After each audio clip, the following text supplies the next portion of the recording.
Langenderfer. Hello. Welcome to the Let's Talk Fishing podcast. My name is James. I'm going to be your host for this evening. Tonight, I have a very special guest. He's a National Professional Fishing League pro. He fished their inaugural season, which I think is so cool. Man, you get it, anything on the front end is cool. I have none other than Rick Langenderfer. Did I say that right, Rick? Absolutely, man. You nailed it. Good job. Thank you. And Rick's from Ohio. You know, Ohio is one of those really cool states. I've lived in West Virginia, I've lived in Michigan, and I've lived in Illinois. So, man, I got like Ohio almost surrounded. Yeah, you're doing everything but the good state. but you know, no matter where I lived, I always seem to end up in Ohio. Yeah. I just had Josh Nelson on, and Josh Nelson is from Port Clinton. And Port Clinton is one of those way cool places to live. Yep. Yeah. And where do you live? I live in Toledo, Ohio, so I live in the Western Basin. Oh, you're like so close to Lake St. Clair. You can smell it. My God, that's cool. Yep, I'm 50 minutes to St. Clair, to Harley Ensign St. Clair, and then I'm 10 minutes to Lake Erie. So I'm kind of blessed where I'm at. You know, that's kind of why it's either here. It's either you fish or you golf or you watch baseball. That's kind of what you do in Toledo. Yeah, you certainly don't want to wander around the middle of Toledo. No. Man, so tell me. I want to hear. I haven't heard a whole lot about I've had Corey Null on, but the inaugural season. Yeah, it was. Where did you guys fish? Oh heck, we fished Lake Eufaula was the start. Nice. Right, Patman and Texarkana was our second event, which turned into my most favorite lake of all time so far. And then we went to the Harris Chain of Lakes. Oh man, my dad used to live on the Harris Chain. He lived right on Griffin Lake. Man, he lived right on Griffin Lake, but he lived on one of the canals. Yep, my in-laws live on Harris Chain, so that was one of my free events that I had. Didn't have any expenses, so that was good. From there, we went to my next favorite lake, which was Pickwick Lake, and then Lake Winnebago, which I've had a lot of experience on that one, but for walleye, so that's a little different story. I have 3 sets of family on Lake Winnebago. I love it. Well, not on Lake Winnebago, but you know, in a town of. They have the best community, man. I was blown away with the community they have there. Which city were you in? I knew you were going to ask that. I stayed. You weren't in Eau Claire, 3 blocks. I stayed 3 blocks from the boat ramp, the big boat ramp there. So you were in Oshkosh then? Oshkosh, yep. I have fished bass tournaments out of Oshkosh, and I'm like you, man. I grew up fishing Winnebago for walleyes. Yeah. You know, there was the walleye weekend. I've even fished the walleye weekend there. You know, the walleye nationals. Yep. My dad was a professional walleye guy for 12 years, so that's what I grew up doing. That I grew up walleye fishing. That's kind of what gave me the passion and the drive to be a fisherman. And you know, I'm a college golfer. Paid for my college. Nice for you. Good. Yep. And that's what gave me my my competitive drive. And then, you know, I got old and out of shape and stopped being able to do the athletic baseball stuff. And so I kind of switched over to fishing and then became a bass fisherman. And then my father quickly disowned me. That's how walleye guys are. It's the walleye guys, man. I don't know. They're like skiers and snowboarders. Yeah, they're like skiers and snowboarders. They do the same thing. They just don't want to do it together. Yes. You know, but my dad's my inspiration. He's the reason I'm doing this, and you know, he's the reason that I still do this. You know, because I don't know what quit is. You know. Well, absolutely, man. Absolutely. Yep. You know, I was never good at any sports, so, but I fished since I was 4. So look at me. I'm still doing this, and you know, man, I wrestled in high school, and getting my face slammed into the mat at 120 miles an hour would probably kill me nowadays. Right, exactly. Yeah, it hurts. It hurts to bounce right now. Oh God! I can remember being 14 years old. Oh God, that hurts. Yeah. Oh yeah. I'm 43 now, so I'm not a young whippersnapper compared to some of these guys I'm fishing against, but I'm also not old and brittle yet. So I still got some years. but there's wisdom, right? Exactly. I got a lot of wisdom. I know what not to do. Wisdom only comes from experience. And a guy named Josh Nelson is here viewing us, and he's I met him a handful of times. Yep. Yeah, I've had him on before. In fact, I just had him. He's the guy I was telling you about from Port Clinton. Yep, he's a good dude. Yep, good guy. He's another Ohio boy, a Buckeye. He's one of those guys doing everything right. And I got a cat that just jumped up. So I'm sorry. Sorry, I almost spit out my Dr. Pepper when he's finished. Yeah. Normally they don't do that one. So Lake Eufaula, man. Let's talk about Lake Eufaula. So to wrap up all these lakes, I didn't have the best season I've ever had. It was kind of the worst season I've ever had in 7 years being professional now. But Okay. Lake Eufaula, it was, to be honest with you, it was full of nerves. It was full of emotion, because literally a dream of mine came true since I've had it when I was 8 years old. So I'm man enough to admit that every time they called my name on tournament day, I had tears running down my eyes going by, waving at the fans. So it was a little emotional. I can see that. Yeah, I appreciate you telling us that, man. That is so cool because yes, if I was fishing a major tournament trail like that, I would have the same emotions, man. Absolutely. It's hard to put into words exactly what the emotions were going through you, but it's just, if you can imagine having a dream for 35 years and then poof, here it is, it's coming true. Like that drive down, it was like surreal. Like I'm like I said, I live in Toledo, Ohio. So the driving to Eufaula, Alabama, which is something 16, us Ohio guys 17 normally, we don't do that up here. 16, 17 hours. Yeah. Yeah, exactly. We don't do that. So that the drive down there was surreal. It was like, holy crap, I'm going down to Eufaula, and then launching on day one, launching on, for practice day 1, practice day 2, practice day 3. It was like, man, I'm fishing one of the best bass lakes in the country. And I had a halfway decent practice. It was like, oh man, I'm about to tear this up. Well, then I had a cold front come through our off day, and of course, I didn't adjust, and I caught 2 fish for day 1, and then ended up blanking on day 2, mostly because I'm gonna blame it on just I wasn't mentally prepared for what I jumped into. So that kind of led to day 3, which day 3 there was a big news. It went national press, and big news articles were written about it. But my roommate Cameron Wilt, his breaker tripped on his boat for the day 2 night going into day 3. We woke up in the morning and all his lights were off and couldn't figure it out. We pushed the tripper button and figured out that his bank had shorted out and it didn't charge any of his trolling motor batteries. So we sat there for, another half hour, 45 minutes waiting for his batteries to charge.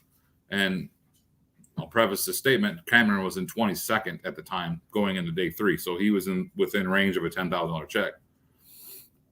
So we kind of called the tournament director, Brad Fuller, up and told him what was going on, and, say, hey, if Cameron needs help, and, give me the breakdown of what the laws are, what the rules are for me assisting Cameron on the water. And Brad gave it to us of what was going on, what we could do, what we couldn't do. So we went fishing, and I told Cameron, I'm like, just, Cameron's first year out of college. So he's 25 years old. Like I said, I'm 42 years old. I have 9 kids with my stepson. 9 kids, you just said? I have 9 kids. Yep. And, so it was kind of like a father figure moment to where I just kind of calmed him down, just talking about anything I could talk about other than the battery's not charging. And then, the phone started ringing at 9:00 in the morning. I'm fishing for, an hour and a half at that time. And I got one small keeper in the boat that ended up not being a keeper. It was a small spot, and I knew it was a line burner. So I put it in the live well and let him relax, and I'll check it again. And anyways, I go look at my phone, don't recognize the phone number. We're such good friends, I don't save his phone number in my phone. So I put the phone down, go back to fishing, and about 2 minutes later, it calls again. So I answer it this time, and it's Cameron saying he's dead in the water. His batteries are dead. Well, communicating back and forth, we found out we're like 3 minutes away from each other. So I pack everything up and I run over to him, and I see where he's at, and like it's pretty much like the glory hole of what all 105 of us were looking for, this big grass strip. And it was him and 3 other guys, to where if he left, he would lose all that grass. It'd be swamped up by those guys. So I roll in there and talk to Cameron, and I said, hey man, just grab your stuff, just hop in my boat. That's going to be the quickest solution in this whole process. Just hop in my boat, I'll hop in yours. I'm in 80th or whatever. So the worst I can do is lose 10, 15 points. I think it was. The worst he can do is lose 12 grand. So it was kind of like a no brainer in my eyes, to where what the best solution was. So Cameron ended up packing all his stuff up. He jumped in my boat. I jumped in his boat. I took off. And then Cameron proceeded to, I don't think I was even out of the creek talking to him that he was in. I think I was 10 minutes from him total before he had caught 4. He had 1 on the live well. He caught the second one before I left before I even left that creek. He caught a second one.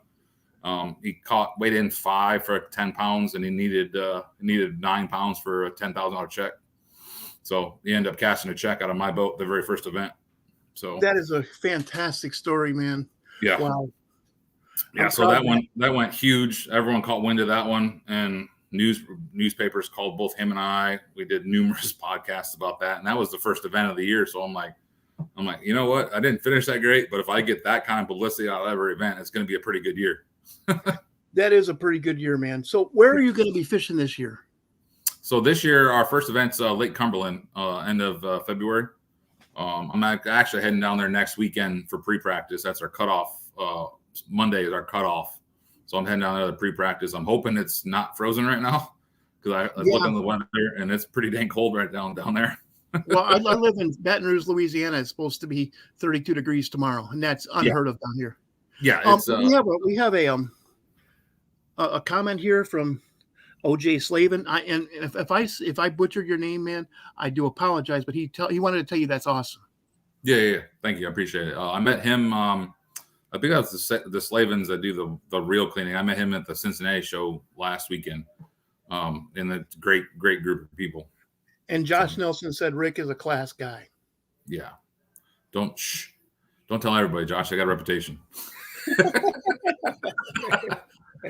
This year, like last year, I was like, I was me, man. It's like, that's who I am. If you want an honest opinion, I'll give it to you. I'll try to humor everybody. My weakness is humor. I love humor. I love talking to people. And I love making people laugh. But that's kind of like my weakness of my fishing last year was like I was too focused on being accepted in this world, because we were the league that didn't belong. Everyone heard that, and now I think the world's seen that we belong. We got some pretty good hammers on there, and I did not show what I can do. So this year, 2022, is going to be a whole bunch of what Rick Langenderfer can do in 2022. Well, I talk to guys from all the different trails. That's kind of my job. Mm-hmm. That is my job. But I talk to guys who fish for all different kinds of fish. But I primarily stepping on myself here. Anyways, I don't see the NPFL as the guys who don't belong. Yeah, appreciate that. I see you guys as a new trail and just more opportunities for guys like you who want to. And what I think of it is, if we all work together and we don't compete, if we work together, we can grow the sport. Absolutely. And that's my philosophy, is that our number one priority should be growing the sport, not worry about who's fishing where. Who's being sponsored by who? Exactly. And to be honest with you, that is kind of hurting a little bit, that there's bass fishing in general is like probably the largest sport growing right now in the last 10 years. It is. And we have to stop being, no, I'm not even going to say we have to stop. We have to refrain from growing into some of the bad things that have hurt the other professional sports. And I'm not here to bash anybody. I'm just here to caution our bigger names and personalities. Exactly. No, exactly. And we can't be upset when all these companies are taking this money and they're not increasing their advertising budget, because they don't need to. Obviously, the budget they have has brought in all this revenue, and we can't harp on them for saying, hey, well, you made $3.6 million last year on a $30,000 budget. How come you can't give me another $10,000? That's not how that works, man. Everyone's in the business to make money, not hand money out. Yes, and also we're going into hard times, so absolutely. So it's like, and that's kind of like I said, that's the negative to the bass fishing being so successful, is that with all these pros at BFLs, all this exposure, all these leagues are getting right now, it's really hard for a guy like myself, who I'm 100%. Well, I shouldn't say 100. I'm 98% self-funded. And the sponsors I do have take really good care of me for what I need. Like I have Gary Diffenthal with DeSalle Realty. He's a really good friend of mine. He helps me out whenever I need help. And if it's non-industry sponsors, I like that. Yeah. I like that. looks like, Mo Collins. For a while he was sponsored by Papa John's Pizza. I'm like, that is so cool. That is so cool. Yep. Thinking outside the box, man. Absolutely. And that was he's turned out to be a good friend of mine. And everyone know that the NPFL lost 2 anglers last year due to COVID. And Gary actually we had a fund going on where I donated a smallmouth trip here on Lake Erie, and Gary went and he bid on the trip, and he won the trip. And he didn't have to. He can go fishing anytime he wants to, but it was the fact that he bid on it to make sure that Skeeter Fowler's family had some money, because he was, those 2 guys fished Wisconsin event, and neither one of them made it home from the Wisconsin event. Oh, so, that was kind of it was kind of hard on our whole community. We're one big family. I don't know if anyone's ever had the pleasure of talking to an NPFL angler, but I'm 100% positive all of us will say we have 125 brothers, 124 brothers, or if you want to add in the staff like Brad Fuller, Michelle Fuller, Paul Benson, Al McCullough, we're 140 deep of brothers and sisters. And, when we go out, we all go together, or we all try to go together, or we all do the same thing, so it's nice that everyone's egos are pretty much level on par, to where we can communicate off the water. It's awesome. I think it's great. It makes being home or being gone from home so much easier, to knowing that you're walking into a brotherhood. I agree with you. I agree with you there. And the walleye world's about ready to lose one of our very good brothers, due to COVID. He's been on that they had to take him off of being intubated because he was on there for 30 days. It's so unfortunate, but I think everybody in the world's going to be affected by that disease. Absolutely. Yep. But enough of that. I want to talk about fun things. Positivity. Let's go. Okay. Lake Winnebago. Yep. Winnebago. Let's go. Winnebago. You went out of the town of Oshkosh, which I have family right there in Oshkosh. I have fished both walleyes and bass tournaments out of Oshkosh. What was your man? You fished the lake so many times when you were growing up for walleyes. Yep. What was your opinion of it for bass? It's a lot, man. It's like you're talking about the 2 worst events I had all year long, and Winnebago and Eufaula were my 2 worst events. Sure. So Winnebago, I've been out there a couple times for walleye fishing, and so knowing from walleye fishing in the past, I've caught smallmouth out there while trolling for walleye. So I'm like, all right, so they're all kind of the same scenario where the same thing on Lake Erie, you'll catch a random walleye here and there smallmouth fishing. So it's like, all right, they all kind of forage for the same thing. They all like the same structure. So I kind of forced that during practice, and found out halfway during practice that I'm like, this lake it's not set up. It's quote unquote the 6th or 7th Great Lake, however they want to count it. But it sets nothing like the Great Lakes do. That one is so weather related that they had 7 days of the exact same weather, and that shut off everything. It's so big. There's so many. It has shallow water, it has deep water, it has river systems, it has rocks, it has sand, it has weeds. Yep. I was on course to set the professional fishing record up there of being the first professional angler to ever blank for 3 days in a row, because I blanked the first 2 days. Wow. And we are the only professional tour that fishes 3 days with no cut. So hindsight, here comes the new record. Luckily, that didn't happen.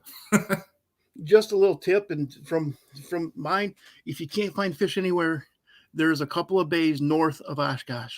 Okay. And you can find largemouths. You're not going to win the tournament, which is what I found out twice. You're not going to win the tournament because there are guys who are going to find the 5-pound smallmouths. Right. Oh, that's so cool. 5-pound smallmouths are cool. Also in the river systems, like up the Wolf River, you can usually find smallmouths on the structure. Now I caught probably 300 fish for the week.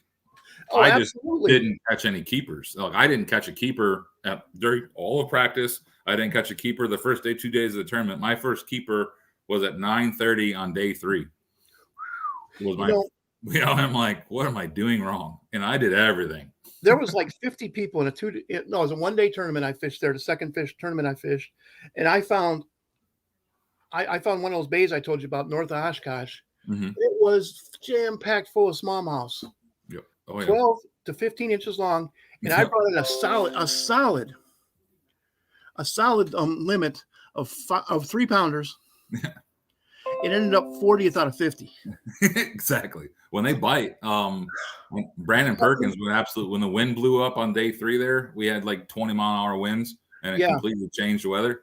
Brandon Perkins went out and caught like 18 or 19 pounds of smallmouth. He absolutely hammered them, and he came from like 20th to 2nd, I think.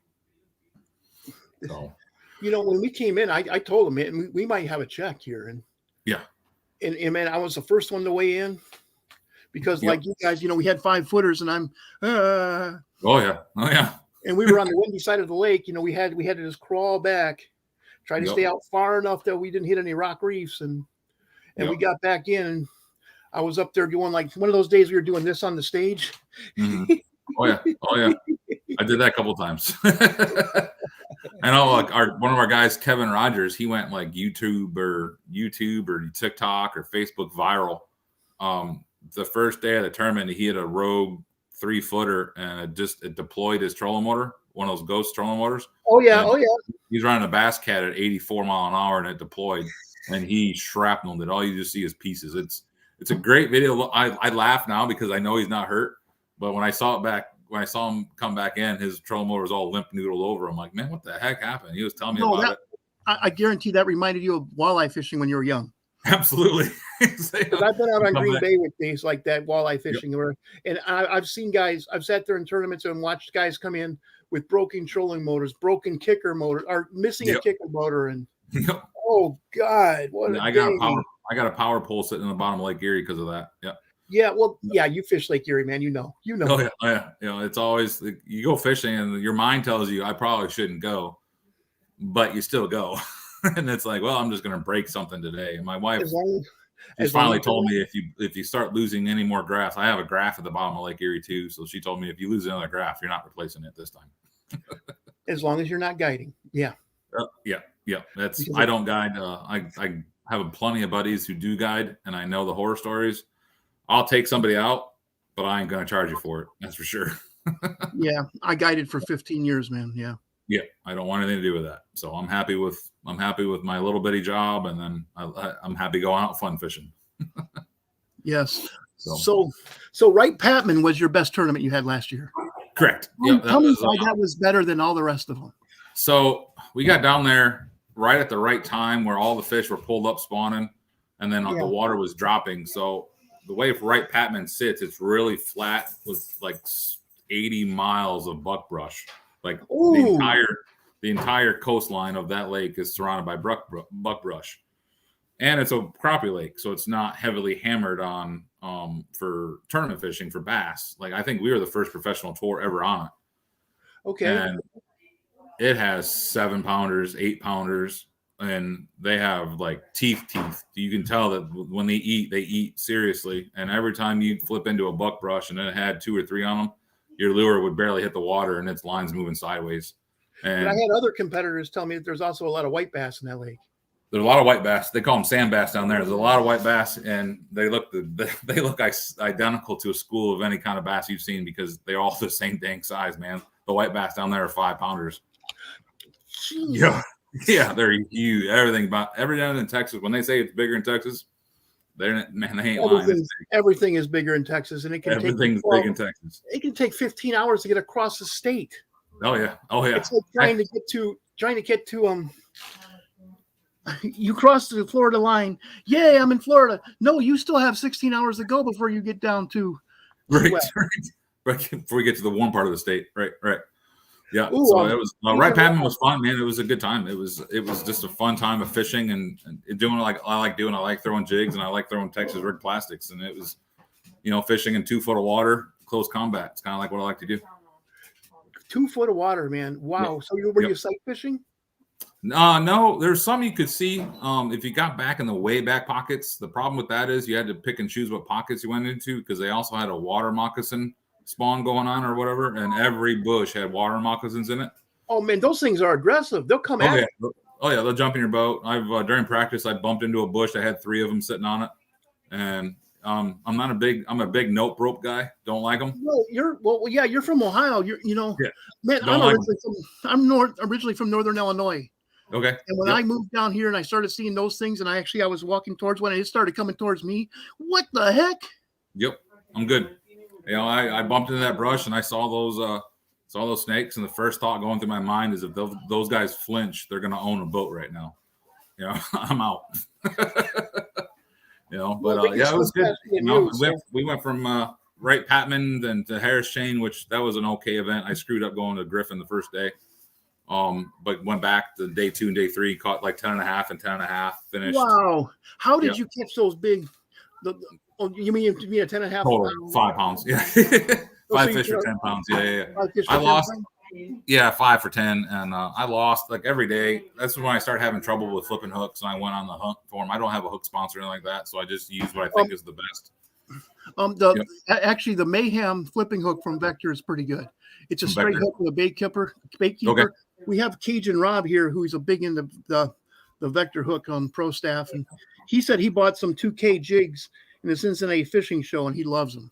You probably talked to me, man. If you, I was there. Rick Langenderfer, I was there, man. A good chance you talked to me. I was either there or at the Ned booth. We had 2 booths, so we're trying this new thing out. Every show we're having 2 booths at a show to make sure we catch everybody. So we're either going to be that company or we're going to be that company.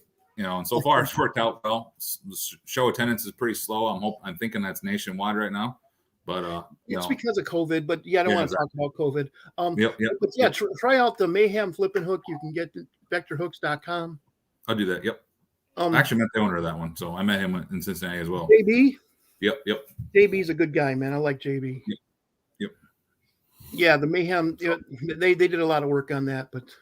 So you were flipping in the Harris Chain. The Harris Chain, yeah. That grass, that whippy grass, whatever you can call it, right on the edges of it. And we're catching spawners and all that. Spawners, post spawners, pre-spawners. We're catching everything there. And then, are you going to be at? Never. Go ahead, man. Go ahead. Oh, sorry. Good. But I end up losing like a 7 on day 2, lost a 6 on day 1, on day 3. And then I got it to Griffin day 1. I was on a really good chatterbait throwing around pads on Griffin.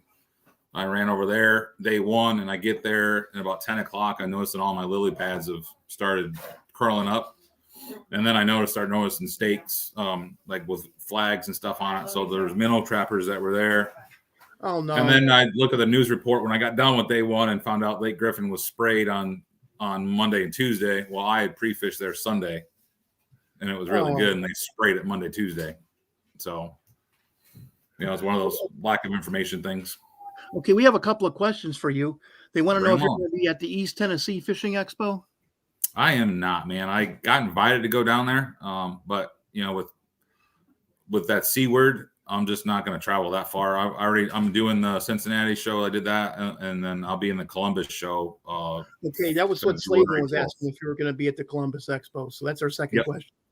Yep, going to be at the Columbus Expo 12th or whatever, 12th, 13th, or 14th or something like that. I'd like to back up a little bit. How did you catch your fish at Wright Patman? Flipping black and blue Rage Lobster by Strike King. Okay.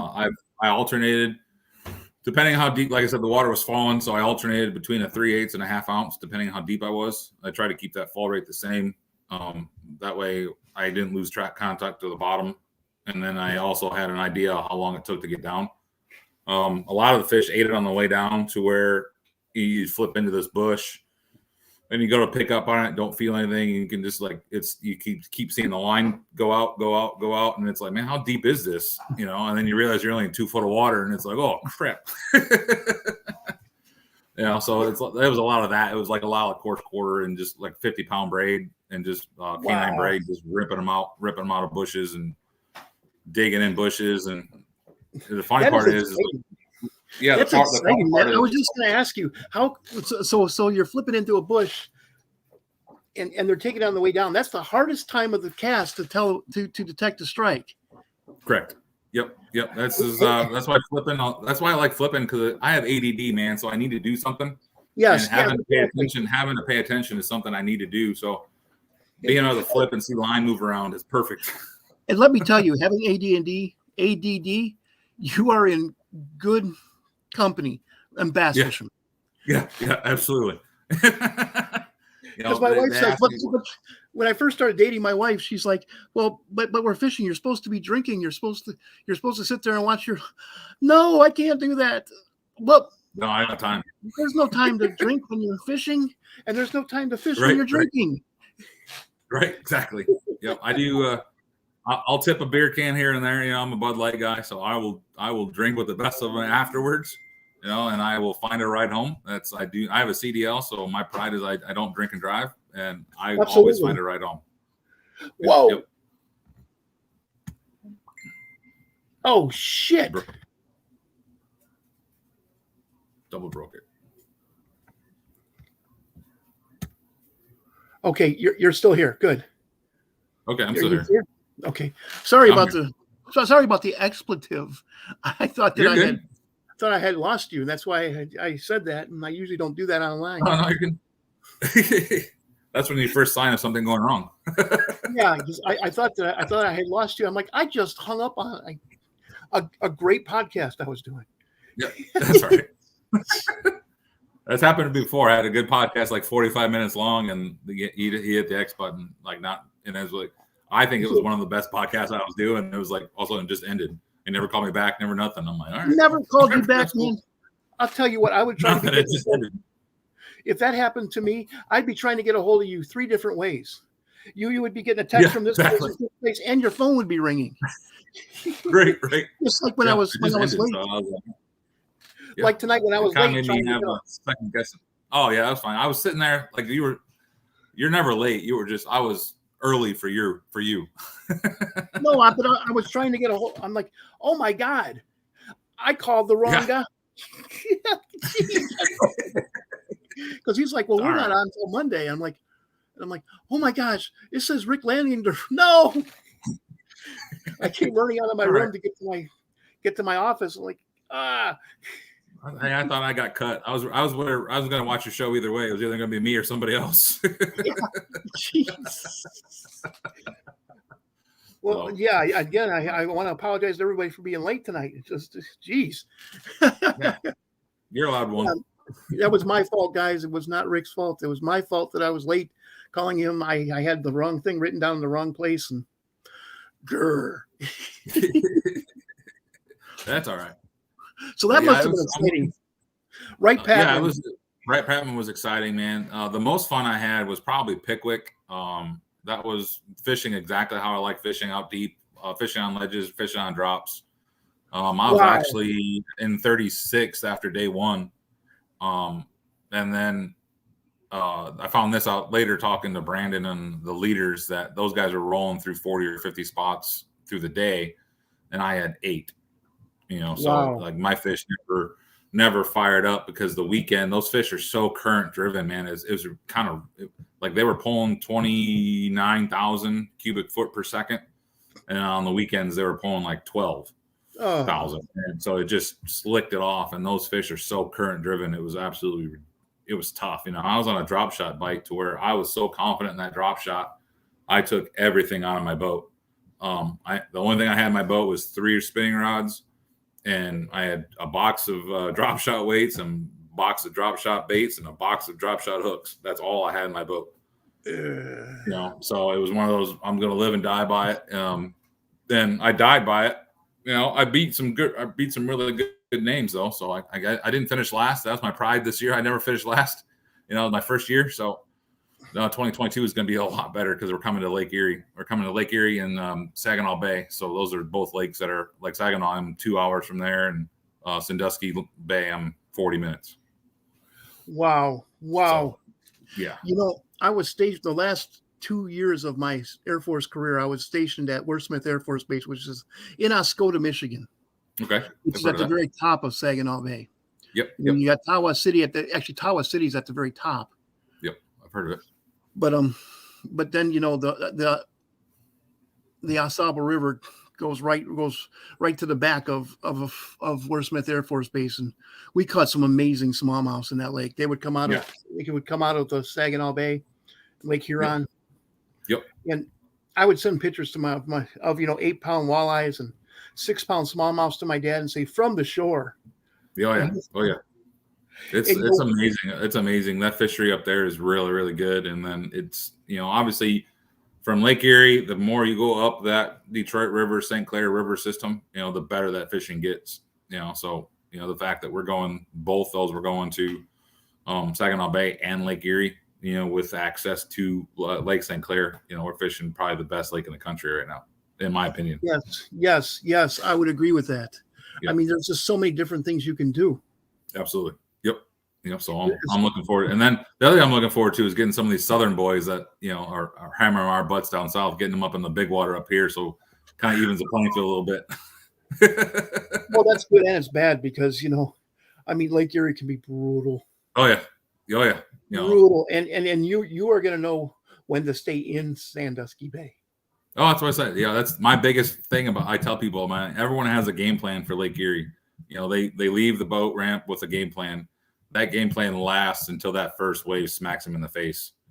And then the game plan goes out the window. Exactly. I think it was 1998. I was following the professional walleye trail around. And one time we were at Port Clinton, Ohio. Mm-hmm.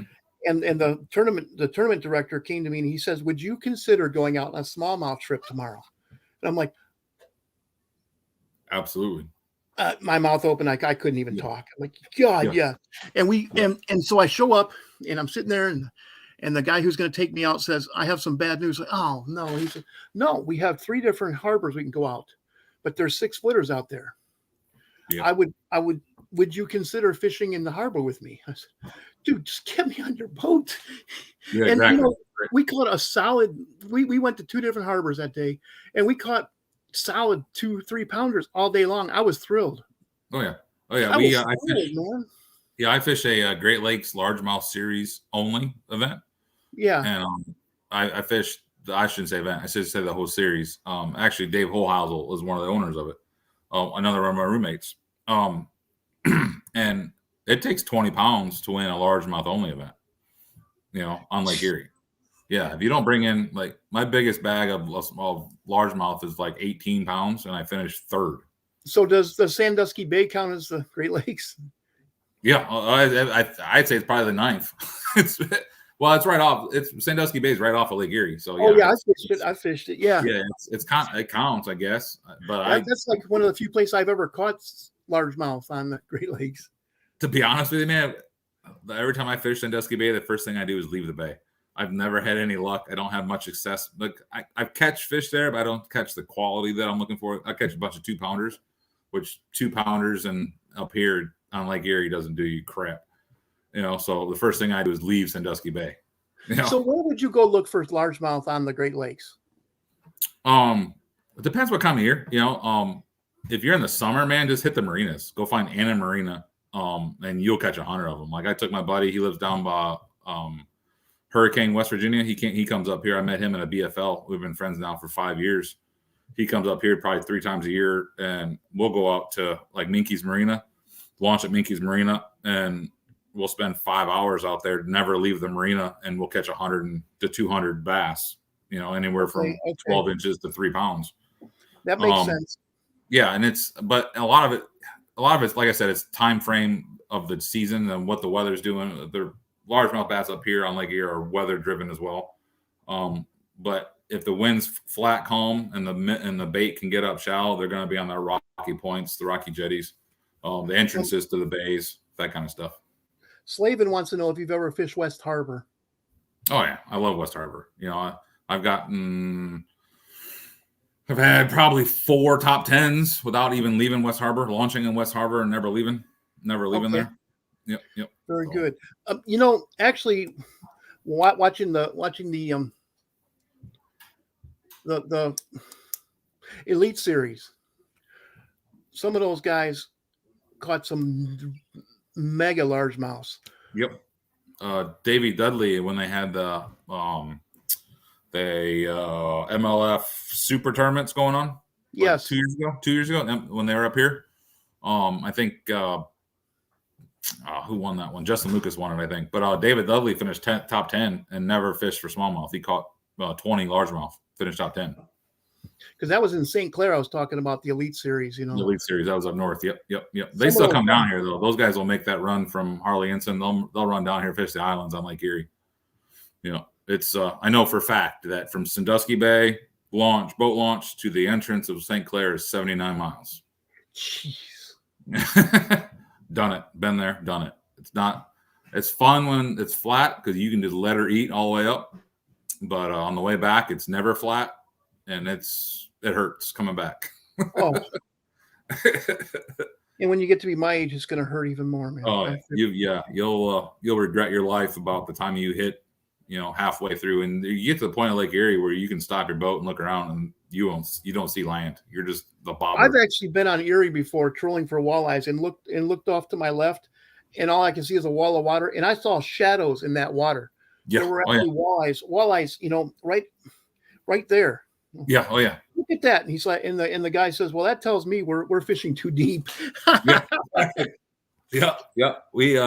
I've been with my dad when I was a teenager, bringing the boat back for summer storage. Actually, I think it was going from Mickey's Marina to West Harbor. We were in 8 to 10s, and he'd just get in the troughs and just ride the trough. And yeah, it was the same thing to where you just look both sides of you, and you just see water. You better not get out of that trough.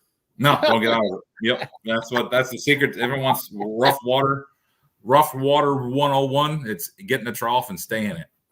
You better not get out of that. And if you have to turn to go south to the marina, you better ride that trough all the way in. You better hit it exactly right.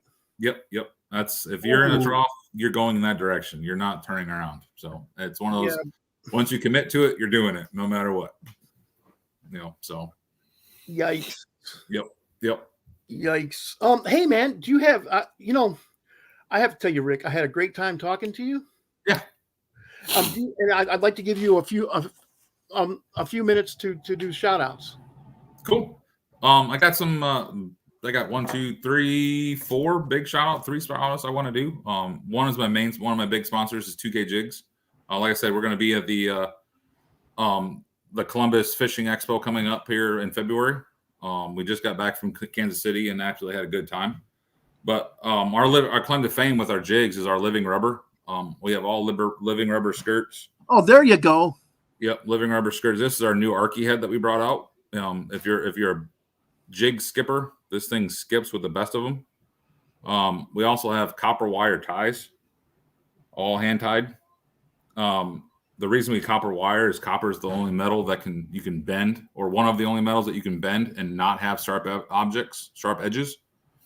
And then my favorite jig is our football head, or our red zone is my absolute favorite. And those are my 2 favorite colors. Sorry, I have to do this camera backwards here. I know it's hard to get used to. Everybody has a hard time with that. But these are my 2 favorite colors. These are actually the only color jigs I got in my box, are green pumpkin and black and blue. And then I'll pair that. I'll just talk a little bit jig fishing real quick. I pair that with a Canine Fluoro 20-pound. Get the glare off of it. Okay. The reason I use Canine Fluoro, the reason I partnered with them is that, like I said, I got 9 kids, so money is a big motivator to me. I need to save money here. So that 550-yard spool costs $25. And it is absolutely you can't touch that. If you buy that with the other brands, it's $200. Yes. And then the other partner I went with was Ardent Rod and Reels. This is their C-Force coming out. Actually came out 2 years ago. New C-Force. This is what I flip with, a 770. Secret to jig fishing and flipping is take all your brakes off. Take all your brakes off. Apply a piece of tape. You will never backlash more than the tape. So make one good pitch. Throw a piece of tape on it. Reel it up, and you'll never backlash past that tape. Because you're talking to a guy who's grew up north, so that means I worship spinning gear. Spinning gears, right? Yeah. Oh yeah, spinning rods. Spinning gear. And I'm damn good at it, but I have to say now I am putting all my efforts into becoming a better bait caster too. Very good. So that's your biggest secret. Make it one good cast and you can do it with anything with a bait caster. Make it one good cast, and that's what you're thinking your max cast is going to be. Take your string one pull length, a lot more. That's 7 feet roughly, and put a piece of tape and just reel it in. You'll never backlash it past that tape. So that's your secret for all the new guys. But yeah, if you guys want to head out to like 2kjigs.com, hit Langenderfer for 10. We got a bunch of sales going on right now. I'd love for you to go order stuff. I know the owner is absolutely swamped because he's sold so much. We actually did Cincinnati and Kansas City, so he left from Cincinnati and went directly to Kansas City. So we don't have a store. We're handmade, hand delivered. So he made $12,000 worth of jigs for 2 stores, and he brought back like 7 jigs. Wow. Or 2 shows. So good for you guys, man. Yep. So we did really well. I like to see the industry growing. I really do. We did great. So yeah, guys, right here, 2K Jigs. Let's see if I can do this. Right there. Thank you. Yep. Hit them up, man. Hit up Canine Fishing. I know. Mention my name. They'll hook you up with some discounts, give you some free stuff, and then Ardent Rod and Reels or Ardent Outdoors. Again, you can get a whole combo, a decent reel, decent rod for like $130. So there you go, man. You know what, Rick? With 9 kids, I know you are one busy man because the fishing industry is not a 9-to-5 job. No, it's not. I got the best wife in the market right now because she's in the other room taking care of all of them right now. And well, you can hear I don't know if you heard the shushes in the background, but she's shushing everybody. I get it, and that's real life, and it doesn't bother me at all. In fact, the first time I ever did a radio interview, which was, I don't even want to, probably the year 2001. Okay. I had a 1 and a 2-year-old. And and their mom hadn't come home yet, and I'm doing a radio interview, and they're chasing me through the house, Daddy. And I went into a room to try to talk to this guy on my phone, and they were beating on the door, Daddy. And Yep. And he said, I'll never have you on my show again. And I said, no, you won't. Exactly.